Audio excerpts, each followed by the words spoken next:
Hey guys! I've been baking cheesecakes for almost a decade now, and I've had all the problems. They've turned out cracked on top, browned, lumpy and dense and deflated, and the bane of my existence, a wet crust. Well, I finally figured out how to make the perfect cheesecake after so many failed attempts. It's not nearly as hard as you might think it is, and it's oh so worth it. And with a few tips and tricks, you can make a perfect cheesecake at home too. I'll put the full recipe in the description. First, we're going to start off by crushing up 2 packages of honey graham crackers. I prefer using a food processor because it's quick and easy.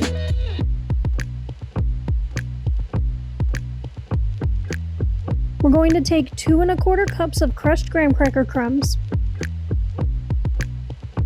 add 5 tablespoons of sugar, and 1/4 tablespoon of salt. Then we're going to melt 10 tablespoons of butter. Make sure it's real butter, not margarine. This is very important. Margarine will make your crust soggy, and butter will give you that perfect crisp graham cracker crust.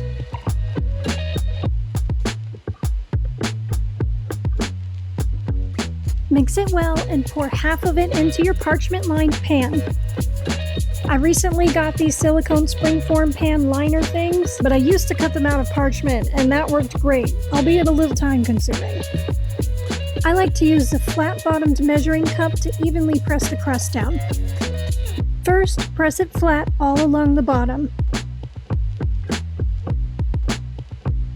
Then take the rest of the crumbs and build up the sides. I accidentally used the wrong recipe for this crust. Normally I would have way more to build all the way up the sides. My husband likes a thick graham cracker crust, so I kinda go crazy with it, but you use as much or as little as you like.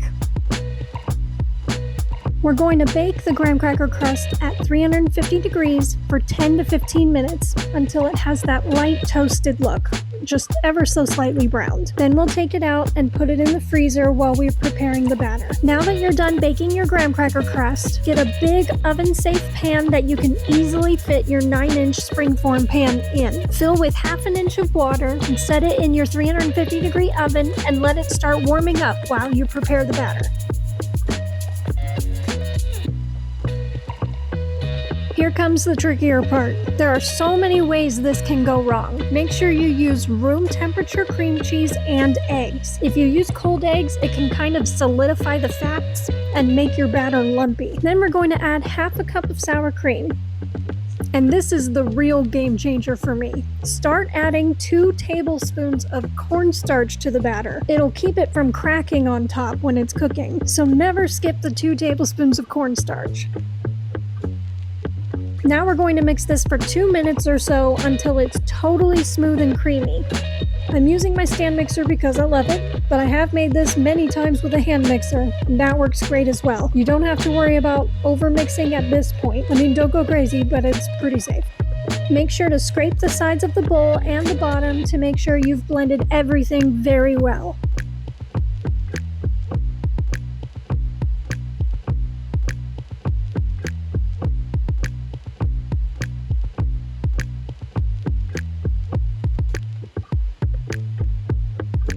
Now you're going to take the 5 room temperature eggs and whisk them in a separate bowl. We do this so we don't have to add unbeaten eggs to the batter and have to mix and mix and mix to incorporate them.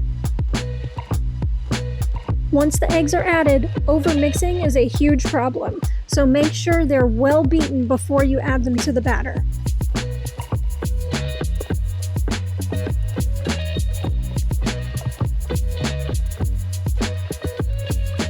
Now we're going to mix it on low until it's just barely incorporated.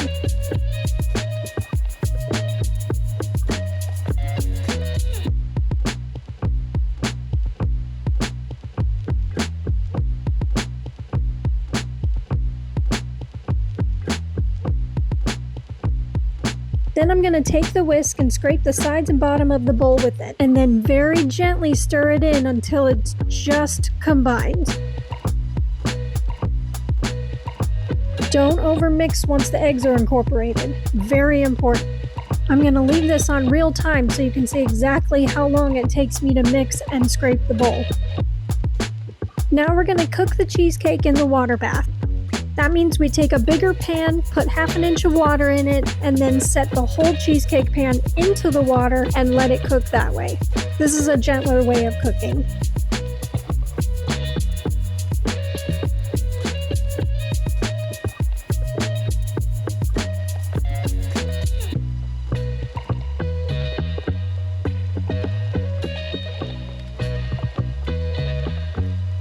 But the springform pan is by no means waterproof. I can't tell you how many crusts I've ruined trying to make this pan waterproof. The only way I've been successful is with 2 pieces of heavy-duty 18-inch tinfoil. Make sure you don't crease it or get any little tears in it, and very gently wrap it up around the pan and roll up the edges to get them out of the way, making sure they don't hang over the edge into the pan. Do this twice, just in case one of them has a tiny little microscopic hole. Water will seep in and ruin your crust. Now we'll set our well-wrapped pan into the water bath to cook at 350 degrees for 12 minutes. Then we'll turn the oven down to 300 degrees and let it cook for 60 to 80 minutes until the middle is set kind of like jello, slightly jiggly but not liquidy. Try not to open the oven door until at the 50-60 minute mark. It will affect the way it cooks. When the middle is set and just a little bit jiggly, turn off the oven, keep the door closed for 30 minutes. Then crack the oven door and let it sit for 30 more minutes. Then take it out of the oven to rest at room temperature for 30 to 60 minutes. Then we'll put it in the fridge for 8 hours or preferably overnight. Make sure to be gentle while taking it out of the springform pan and removing the parchment liner. After the 8+ hours of being in the fridge, we can slap the topping on there real quick. This part is totally optional. It's just half a cup of sour cream with 2 teaspoons of sugar mixed together and frosted on top of the cheesecake. The Cheesecake Factory does something like this for theirs. My husband just likes to drown his in Ghirardelli chocolate sauce, so I don't think he really notices the sour cream topping. And there you have it, a perfectly cooked, gorgeous cheesecake. I was so happy when I finally started seeing these results consistently. I had so many failed attempts, but if you implement these tips, then you can have great results at home too. Hope you guys enjoy.